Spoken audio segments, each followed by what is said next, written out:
What keeps a startup, good startup, alive? So we have to give someone a blueprint how to build a company from a scratch. Definitely, as you mentioned, that experience really counts on. Yes. But what's that point looks like when you're building a small company, a small startup, and scaling it up. But anyone, let's say a 25 or 30-year-old person who's listening to this, if they want a small blueprint, a good understanding of how to create a startup, especially into the technology field, how to go about it. Just give me a step-by-step process if you can. Okay, so in my opinion, any business model and business blueprint start from the market sizing, the product or the technology or the services they are going to offer. So let's restrict this communication from a product company that I can probably add more value. So I think any business model starts with the market sizing, how big the market is, how much of this market I could able to cater, what is my USP, what new stuff I'm bringing on the table, so that people will opt for my product or solutions. And when you say market sizing, Yeah. bigger the better, or the niche the better?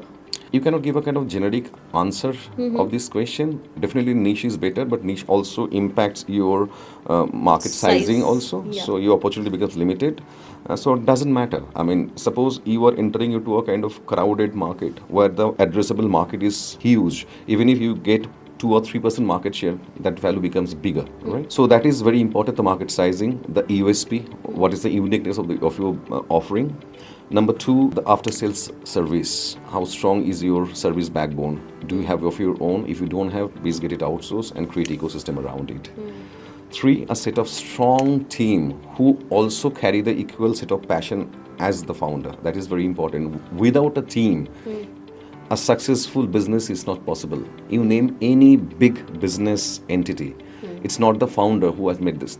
It's the team. It's a team who actually makes all the difference. Right. The founder probably set the direction, but execution and the responsibility sharing, a kind of one team approach is pretty important for any business. Right. Scalability and growth, and of course sales and marketing part of it. It's not only creating a good product or services makes your business complete. Make your product and services available to your target audience is very important. So there a right mix of sales and marketing initiatives equally important. So at the end of the day, it's a kind of contribution of various department, research and development, and identifying the gap in the market. And most importantly, the product you are bringing on the table, is it actually solving any problem? So many of the time, people face difficulties in terms of identifying the product and market fitment. Analysis part of it. People develop product and then they realize that probably there is not a right market fit of the Problem product. तो exist ही नहीं करती है. Correct.